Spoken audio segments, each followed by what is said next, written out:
नमस्कार, स्वागत है सभी का Sanskrit classes by Vasudha, Sanskrit grammar classes by Vasudha में। आज बच्चों में आपको सिखा रही हूँ प्रश्न निर्माण, माने प्रश्न बनाना। ये प्रश्न बनाना जो है पेपर में 6, 7, 8, 9, 10, 11, 12 सभी के लिए आ जाता है। ठीक है, सबके लिए होता है। अब इसमें हमें क्या होता है कि प्रश्न दिया होता है, हम उत्तर बनाते हैं। लेकिन अब क्योंकि पाठ का नाम ही है प्रश्न निर्माण, तो इसलिए हम इसमें प्रश्न का निर्माण करेंगे, प्रश्न बनाएंगे। प्रश्न हमको बनाना होता है, जिस शब्द का प्रश्न बनाना होता है, जिस वाक्य में एक वाक्य दिया होता है, उस वाक्य में एक शब्द के नीचे अंडरलाइन दी होती है, अंडरलाइन मैंने ऐसे नीचे लाइन खींची होती है, और उस शब्द को हमको प्रश्न निर्माण करना होता है। उस शब्द का हमें प्रश्नवाचक शब्द लिखना होता है। अब इसके लिए हमें कुछ चीजें, कुछ बिंदु ध्यान रखने चाहिए, कुछ पॉइंट्स ऐसे हैं जो बिल्कुल हमको याद कर लेने चाहिए। वो पॉइंट्स कौन कौन से हैं, देखिए मैंने यहाँ बोर्ड पर ये लिखे हुए हैं, आप देखिए। सबसे पहले मैंने लिखा है विभक्ति। विभक्ति में आता है किम शब्द। अब किम शब्द विभक्ति में मैंने क्यों लिखा है, क्योंकि प्रत्येक वाक्य किसी न किसी विभक्ति का होता है, और जब हम प्रश्न बनाते हैं तो हमें ये ध्यान रखना है कि वो प्रश्नवाचक शब्द भी उसी विभक्ति में, उसी के नीचे मैंने पुरुष और वचन भी लिखा है, तो उसी विभक्ति, वचन और पुरुष में होना चाहिए। जैसे अब मैंने बताया कि किम शब्द याद करना है आपको, तो किम शब्द आप पुल्लिंग में याद करें, स्त्रीलिंग में भी करें और नपुंसकलिंग में भी करें। पुल्लिंग में किम शब्द कैसा होता है, देखिए। कह कौके, कम कौकान, केन काभ्याम कई, कस्मई काभ्याम केभ्य, कस्मात् काभ्याम केभ्य, कस्य कयोः केशाम, कस्मिन् कयोः केषु। ये पुल्लिंग हो गया। और स्त्रीलिंग देखिए, का के काह, काम के काह, कया काभ्याम काभि, कस्यै काभ्याम काभ्यः, कस्याः काभ्याम काभ्यः, कस्याः कयोः कासाम, कस्याम कयोः कासु। इसी तरह नपुंसकलिंग में, नपुंसकलिंग तो बच्चों और भी आसान होता है, इसकी दो विभक्तियां अलग होती है, बाकी सब पुल्लिंग जैसा होता है। जैसे किम के कानी, किम के कानी, माने प्रथमा में भी और द्वितीया में भी किम के कानी, किम के कानी, और तृतीया से पुल्लिंग जैसे हो जाएंगे। केन काभ्याम कई, कस्मै काभ्याम केभ्य, कस्मात् काभ्याम केभ्य, कस्य कयोः केशाम, कस्मिन् कयोः केषु। तो ये मैंने आपको किम शब्द बताया है। उस किम शब्द के आप सभी रूप, सभी वचनों, लिंगों में, सभी विभक्तियों में आप रूप याद कर लें, तो आपका प्रश्न निर्माण मतलब 80% मान लो हो गया। ठीक है, क्योंकि लगभग प्रश्न निर्माण में वही चीज किम शब्द का ज्यादा प्रयोग होता है। उसके बाद दूसरी चीज आती है पुरुष और वचन। जिस पुरुष का वाक्य होगा, जिस वचन में वाक्य होगा, उसी पुरुष और वचन में हमारी क्रिया भी रहती है। तीसरा मैंने यहाँ लिखा है संख्या। संख्या के लिए एक शब्द है कति। संख्या कितनी भी हो, उसका जो प्रश्न बनता है वो कति से ही बनता है। उसके बाद मैंने दिया है विशेष्य, विशेषण, विशेष्य। तो इसमें जो विशेषता बताई जाती है वो विशेषण होता है, और जिसकी विशेषता बताते हैं वो विशेष्य होता है। तो वो शब्द होते हैं कीदृश, कीदृशी, कीदृश, कीदृशम। पुल्लिंग में कीदृश, स्त्रीलिंग कीदृशी, नपुंसकलिंग कीदृशम। फिर अगला बिंदु है समय। समय भी अव्यय है। कदा शब्द का प्रयोग होता है, कितने बजे, तो कदा। फिर यह मैंने एक विभक्ति बताई है पंचमी। तो पंचमी का जब हमारे पास वाक्य आता है, मैं अभी वाक्य जब सारे आपको बताऊंगी तब उसके बताऊंगी कि पंचमी का जो वाक्य होता है उसका जब हम प्रश्न निर्माण करना है, तो उसमें हम पंचमी विभक्ति का प्रयोग कर तो सकते हैं, लेकिन यदि हम कभी लिंग भूल गए, पुल्लिंग की जगह हमने स्त्रीलिंग प्रयोग कर दिया, स्त्रीलिंग की जगह हमने नपुंसकलिंग प्रयोग कर दिया, तो हमारा वाक्य गलत हो सकता है। तो इस गलती से बचने के लिए हम कुतः शब्द का प्रयोग करें। फिर है सप्तमी विभक्ति। ठीक पंचमी वाली बात ही सप्तमी में चलती है, और वही बात चतुर्थी में चलती है। तो इसलिए मैंने चतुर्थी, पंचमी, सप्तमी, चतुर्थी, इन तीनों में हम अगर विभक्ति के हिसाब से किम शब्द का प्रयोग करते हैं तो बहुत ठीक है, लेकिन कहीं हम अगर लिंग भूल गए, पुल्लिंग, स्त्रीलिंग, नपुंसकलिंग हम भूल जाते हैं, हमें कंफ्यूजन रहता है कि हम यहाँ पुल्लिंग का प्रयोग करें कि स्त्रीलिंग का प्रयोग करें, तो ऐसी स्थिति में हम पंचमी के वाक्य के साथ प्रश्नवाचक शब्द कुतः कर सकते हैं, सप्तमी के साथ कुत्र कर सकते हैं, और अष्टमी वाले वाक्य में चतुर्थी वाले वाक्य में किमर्थम का प्रयोग कर सकते हैं। तो ये मैंने आपको कुछ बिंदु बताए हैं, इन बिंदुओं को आप ध्यान रखें, ध्यान से पढ़ें, तो इससे आपके प्रश्न निर्माण में आपको कहीं परेशानी नहीं होगी। अब देखिए, अब हम एक एक बिंदु के हिसाब से वाक्य करते हैं। जैसे मैंने यहाँ पहला लिखा है सह पठति। सह पठति माने वह पढ़ता है। अब हम इसके लिए प्रश्न क्या है हमारा, इसका अब इस रेखांकित को हमें प्रश्नवाचक बनाना है, रेखांकित को प्रश्नवाचक बनाना है। तो सह ये क्या है, पुल्लिंग है, प्रथम पुरुष, एक वचन है, तो हमको किम शब्द का पुल्लिंग प्रथमा विभक्ति का एक वचन लिखना है। तो किम शब्द पुल्लिंग के प्रथमा विभक्ति का एक वचन क्या हो गया, कह। तो हमने यहाँ कह पठति, और बच्चे एक बात और ध्यान रखिए, कह पठति लिखने के बाद हम प्रश्नवाचक वाक्य बनाने के बाद, प्रश्न निर्माण करने के बाद हम उसके आगे क्वेश्चन मार्क अवश्य लगाएं। ठीक है। अगला देखिए, राधा लेखन्या लिखती। राधा लेखनी से, लेखनी माने पेन, कलम, कलम से लिखती है। अब हमको यहाँ पर लेखन्या शब्द जो है उसका प्रश्न निर्माण करना है, प्रश्नवाचक शब्द उसकी जगह लिखना है। तो हम क्या करेंगे, लेखन्या ये शब्द पहले कौन सा, क्या शब्द है, इसका मूल शब्द क्या है, लेखनी। अब लेखनी शब्द कौन सा लिंग है बच्चों, स्त्रीलिंग। तो लेखनी शब्द के रूप कैसे चलते हैं, नदी के समान, नदी, नद्यो, नद्य, नदीम, नद्यो, नद्य, नद्या, नदीभ्याम, नदीभि। तो उसी तरह लेखन्या, लेखनी शब्द स्त्रीलिंग है, तो हमें लेखन्या आया है, लेखन्या लिखती, लेखनी से लिखती है। अब जब लेखनी शब्द स्त्रीलिंग है तो हम किम शब्द की भी प्रयोग कैसे करेंगे, स्त्रीलिंग में। अब किम शब्द का स्त्रीलिंग क्या होगा, का, के, काह, काम, के, काह। अब हमें यहाँ तृतीय विभक्ति कया, काभ्याम, का भी, तो इसलिए हमने यहाँ पर लिख दिया राधा कया लिखती। समझ में आ गया। पुल्लिंग में हमने किया तो सह पठति का कह पठति, स्त्रीलिंग में राधा लेखन्या लिखती, तो हमने कर दिया राधा कया लिखती। और अगला देखिए, पुस्तकम अस्ति। अब ये पुस्तकम ये क्या है, पुस्तक शब्द क्या है, नपुंसकलिंग है। तो जब नपुंसकलिंग है पुस्तक शब्द, तो इसका होगा किम, क्योंकि हमने किम शब्द की नपुंसकलिंग क्या है, किम के कानी, किम के कानी, है ना। तो पुस्तकम अस्ति, किम अस्ति। हम इनके आगे प्रश्नवाचक चिन्ह अवश्य लगाएंगे। आया इतना समझ में आपको। अब अपन दूसरा देखेंगे, संख्या वाला देखेंगे, पुरुष और वचन इसी में देखना है। इसी के हिसाब से है कि यदि हमारा यहाँ त्वम पठसी होता तो हम यहाँ त्वम की जगह हम कह, मतलब यहाँ पर हम त्वम करते तो पुरुष के हिसाब से वो बन जाता, लेकिन हमारा प्रश्न निर्माण तो कह पठती ही होता। ओके।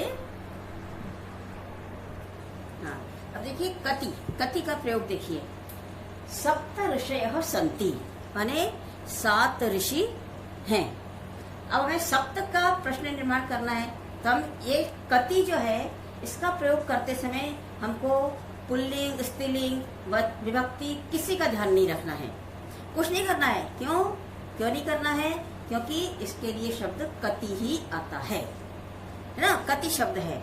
अब बस हमको इतना ध्यान रखना है कि विभक्ति का ध्यान रखना पड़ेगा, क्योंकि कति शब्द की विभक्ति के हिसाब से हमें कति का उसका ध्यान रखना पड़ेगा कि किस विभक्ति में हमारा वाक्य है, और उसके हिसाब से हम कति का प्रयोग करेंगे।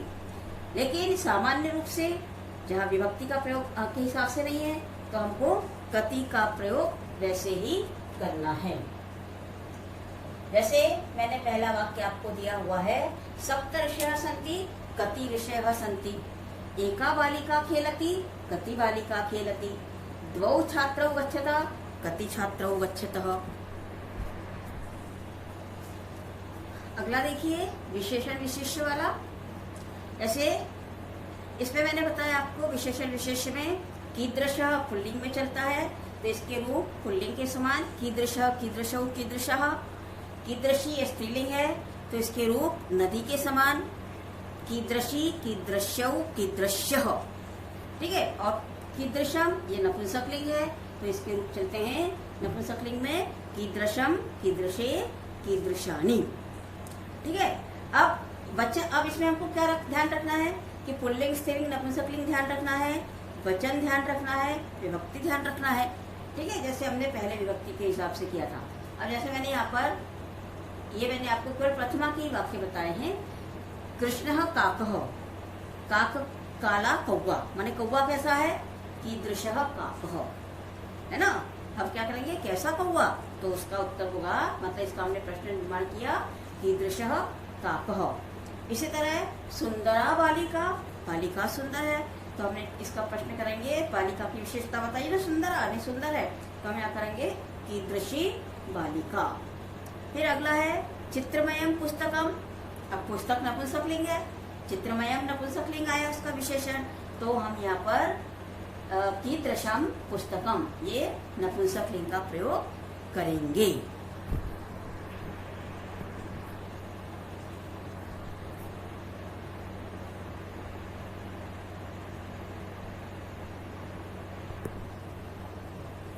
अब अगला देखिए कदा।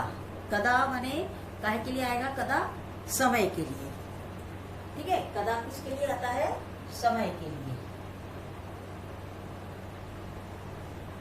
अब इसमें प्रातः काले बुद्धेत माने प्रातः काल में जागना चाहिए, बुद्धेत माने जागना चाहिए, तो हम इसमें कदा का प्रयोग कर देंगे, बिल्कुल आंख बंद करके, कोई विभक्ति वचन का ध्यान नहीं है।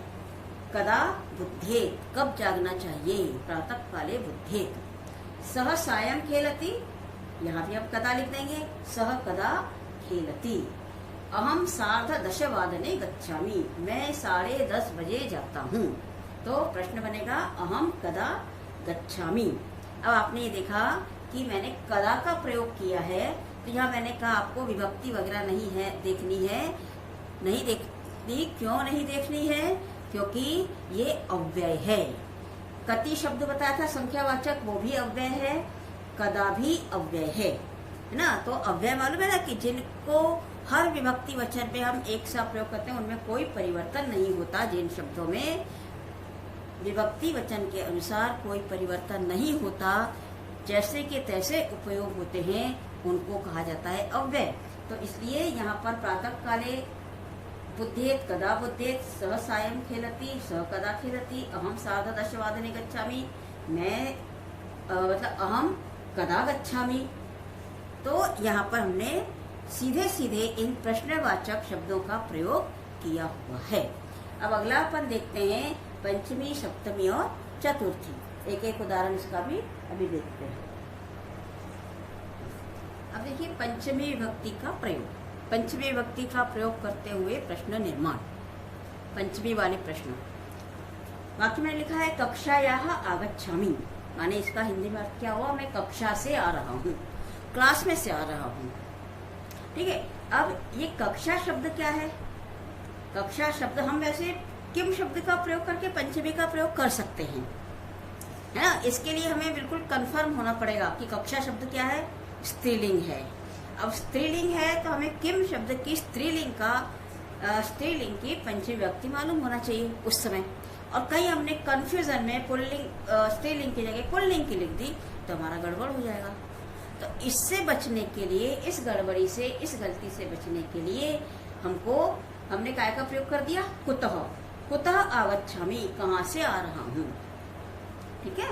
यदि हम लिंग के हिसाब से करते तो कक्षा यहाँ ये स्त्रीलिंग है ना, तो हमें किम शब्द की स्त्रीलिंग करनी पड़ती है। क्या होती, का के का, काम के का, कया काभ्याम काभी, कस्यै काभ्याम काभ्य, कस्याः काभ्याम काभ्य, यानी हमको यहाँ पर करना था कस्याः आगच्छामि, माने मैं कहाँ से आ रहा हूँ। अब इतने हमें रूप याद रखने पड़ते, इसलिए सबसे अच्छा शॉर्ट इसकी ट्रिक ये है, शॉर्ट ट्रिक, कि आप इसको कुतः का प्रयोग कर लें, तो कुतः आगच्छामि।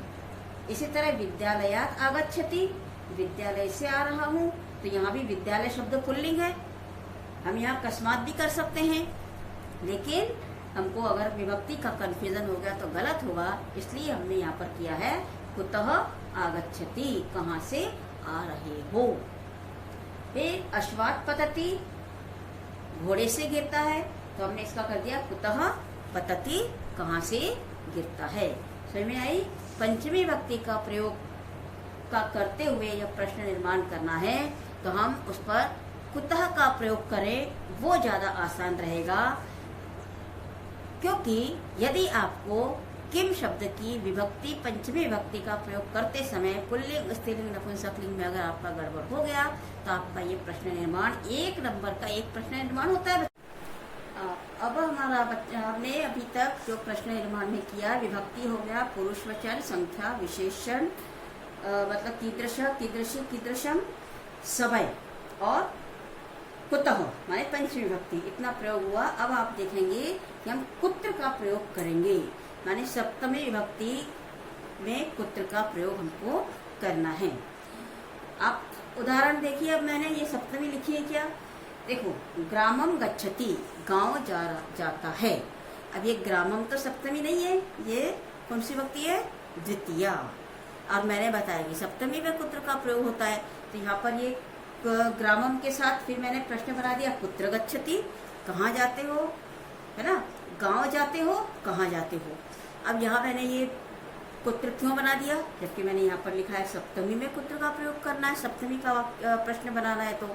तो इसके लिए यहाँ पर नियम जो आता है वो ये होता है कि गमन अर्थ में, गमनार्थे प्रश्न निर्माणे सप्तमी भवति, माने गमन अर्थ में, गमन माने जाने के अर्थ में प्रश्न निर्माण जब होता है तो वहाँ पर कुत्र का प्रयोग किया जाता है। अब यहाँ गमन अर्थ में मैंने कैसे, ग्रामम गच्छति, गच्छ माने जाना, गम धातु है, तो इसलिए यहाँ पर आ गया गमन अर्थ में कुत्र का प्रयोग होगा। तो उस नियम के आधार पर मैंने यहाँ पर ग्रामम गच्छति इसका प्रश्न बनाया कुत्र गच्छति। समझ में आ गया। अगला देखिए उदाहरण, सप्तऋषयः आकाशे सन्ति, 7 ऋषि आकाश में है।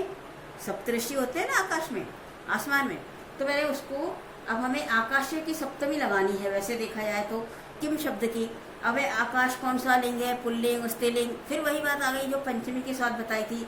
तो इसलिए इन विभक्तियों के चक्कर में यदि हम कंफ्यूज हो जाते हैं तो हमारे पास, हमारे संस्कृत में इतनी अच्छी बात है, इतना अच्छा तरीका है कि आप कहीं कंफ्यूज नहीं हो, बिल्कुल क्लियर। अगर आपको समझ में नहीं आ रहा है, आप कंफ्यूजन में हैं, भूल गए हैं, कोई बात हो गई, तो आप उस समय पर अपना जो मतलब काम करना है, जो उत्तर देना है, उससे चूके नहीं। इसलिए आपको वहाँ पर शॉर्ट बता दिया कि आप कुत्र का प्रयोग करेंगे। तो सप्तऋषयः कुत्र सन्ति, यदि हम विभक्ति का प्रयोग करते तो क्या होना था, कस्मिन् सन्ति, तो वो अच्छा नहीं लगता ना, कस्मिन् सप्तमी है ना, इसलिए। अब खगाः वृक्षे तिष्ठन्ति, तो पेड़ पर, पक्षी पेड़ पर हैं। अब पेड़ पर, तो हमने यहाँ पर सप्तमी का हमने यहाँ पर कर दिया कुत्र, तो खगाः कुत्र तिष्ठन्ति।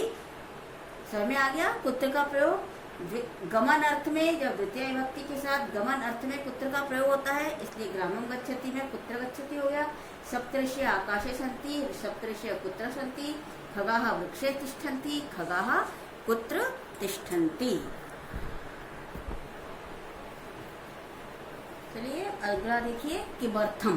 किमर्थम का प्रयोग, किमर्थम का प्रयोग किस लिए होता है, चतुर्थी विभक्ति में, किस लिए, माने हम किसी काम को क्यों करते हैं। जब हमारा वाक्य चतुर्थी विभक्ति में होता है या तुमुन प्रत्यय में हो या चतुर्थी विभक्ति में हो, तो हम वहाँ पर किमर्थम शब्द का प्रयोग करते हैं। जैसे विद्यालय पठनाय गच्छति, विद्यालय में पढ़ने के लिए जाता है ना। हम यहाँ बालक लगा सकते हैं, वह सह लगा सकते हैं, कुछ भी लगा सकते हैं, है ना। विद्यालय में पढ़ने के लिए जाता है, तो हमें इसका प्रश्न बनाना है कि विद्यालये किमर्थम गच्छति। यदि हमारे विद्यालय मतलब हमारा अंडरलाइन क्या है, लाइन कहाँ खींची है, पठनाय पर। ध्यान रखिए जिस शब्द के नीचे अंडरलाइन खींची है उसी शब्द का प्रश्नवाचक चिन्ह हमको करना है। तो विद्यालय पठनाय गच्छति, तो विद्यालय किमर्थम गच्छति। भ्रमणाय गच्छति, घूमने के लिए जाता है, तो किमर्थम गच्छति। भाई हम इसके पीछे लगा सकते हैं, उद्याने भ्रमणाय गच्छति, है ना। उद्यान में किस लिए उद्यान में घूमने के लिए जाते हो, तो हमारा प्रश्न हो जाएगा उद्यान में, बगीचे में किस लिए जाते हो। अब आपका जो ये प्रश्न निर्माण है, ये बच्चों आपको मैंने पूरा समझा दिया। फिर से मैं पूरा एक बार बताती हूँ आपको प्रश्न निर्माण की, जो मैंने शुरू में ही बताया था कि इसमें आपको विभक्ति वचन का ध्यान रखना पड़ेगा। इसलिए आपको किम शब्द के तीनों लिंगों में शब्द रूप याद करने पड़ेंगे। संख्या के लिए कति का प्रयोग करना है, जो कि अव्यय है। विशेषण विशेष्य के लिए कीदृशः, कीदृशी, कीदृशम, पुल्लिंग स्त्रीलिंग, पुल्लिंग में कीदृशः, स्त्रीलिंग में कीदृशी, नपुंसकलिंग में कीदृशम, इनका प्रयोग करना है। समय के लिए कदा शब्द का प्रयोग करना है, कदा ये भी अव्यय है। फिर पंचमी का जब हमें वाक्य मिलता है उसका प्रश्नवाचक बनाना है, तो हमको यदि हमें पंचमी के लिए किम शब्द की तीनों लिंगों की विभक्ति अच्छी तरह याद है तो हम उसका प्रयोग करें, और नहीं तो कंफ्यूजन है बच्चों, जहाँ भी कंफ्यूजन है, पंचमी, सप्तमी, चतुर्थी, इन सभी विभक्तियों में जहाँ भी कंफ्यूजन अगर है तो आप विभक्ति का प्रयोग न करते कुतः, पंचमी के लिए कुतः का प्रयोग करें, सप्तमी का वाक्य हो तो पुत्र का प्रयोग करें, चतुर्थी का वाक्य हो तो किमर्थम का प्रयोग करें। और इस तरह से ये प्रश्न निर्माण का बहुत सरल तरीका मैंने आपको समझाया है। क्या आपको ये अच्छा लगा बच्चों? यदि आपको अच्छा लगा है तो आप इसको लाइक, शेयर, सब्सक्राइब जरूर करें, है ना। अपने दोस्तों को भी बताएं, जो लोग आज पहली बार देख रहे हैं वो इसको सब्सक्राइब भी करें। आज के लिए इतना ही। प्रश्न निर्माण आपका टॉपिक पूर्ण होता है। धन्यवाद।